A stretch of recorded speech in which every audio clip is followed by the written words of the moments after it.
If we don't have free speech, then we just don't have a free country. It's as simple as that. If this most fundamental right is allowed to perish, then the rest of our rights and liberties will topple, just like dominoes, one by one. They'll go down. That's why today I'm announcing my plan to shatter the left-wing censorship regime and to reclaim the right to free speech for all Americans.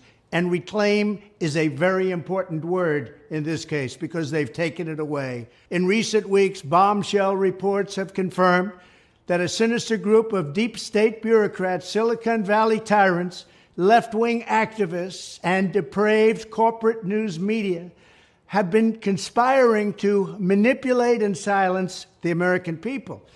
They have collaborated to suppress vital information on everything from elections to public health. The censorship cartel must be dismantled and destroyed, and it must happen immediately. And here's my plan. First, within hours of my inauguration, I will sign an executive order banning any federal department or agency from colluding with any organization, business, or person to censor, limit, categorize, or impede the lawful speech of American citizens. I will then ban federal money from being used to label domestic speech as mis- or disinformation. And I will begin the process of identifying and firing every federal bureaucrat who has engaged in domestic censorship, directly or indirectly, whether they are the Department of Homeland Security, the Department of Health, Human Services, the FBI, the DOJ, no matter who they are. Second, I will order the Department of Justice to investigate all parties involved in the new online censorship regime, which is absolutely destructive and terrible, and to aggressively prosecute any and all crimes identified. These include possible violations of federal civil rights law, campaign finance laws, federal election law, securities law, and antitrust laws, the Hatch Act, and a host of other potential criminal, civil, regulatory, and constitutional offenses.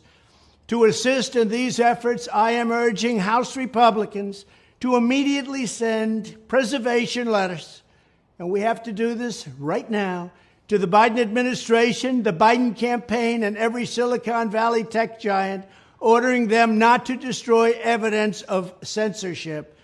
Third, upon my inauguration as president, I will ask Congress to send a bill to my desk revising Section 230 to get big online platforms out of censorship business.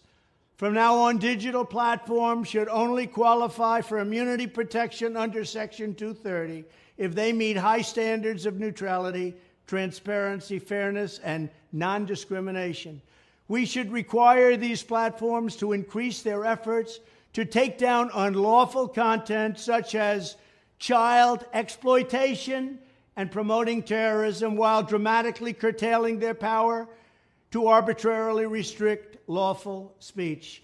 Fourth, we need to break up the entire toxic censorship industry that has arisen under the false guise of tackling so-called mis- and disinformation.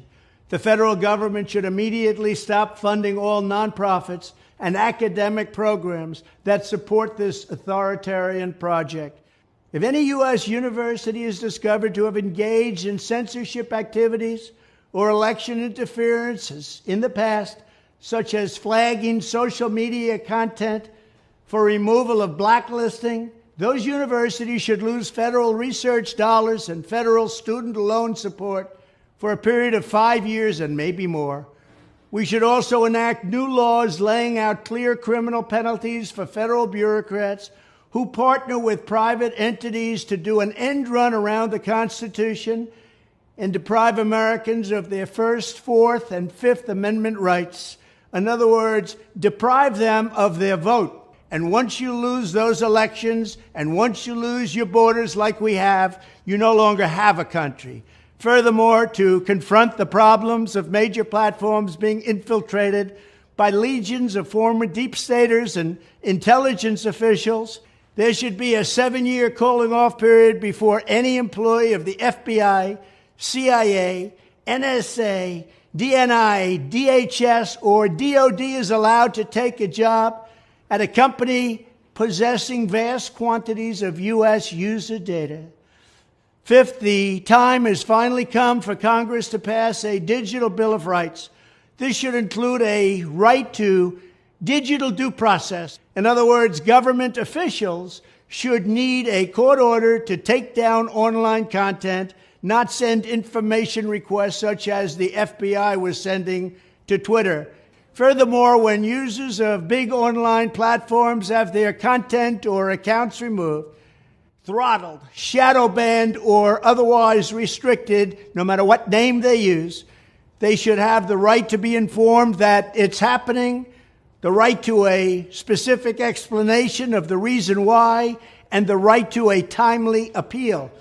In addition, all users over the age of 18 should have the right to opt out of content moderation and curation entirely and receive an unmanipulated stream of information if they so choose. The fight for free speech is a matter of victory or death for America and for the survival of Western civilization itself. When I am president, this whole rotten system of censorship and information control will be ripped out of the system at large. There won't be anything left. By restoring free speech, we'll begin to reclaim our democracy and save our nation. Thank you, and God bless America.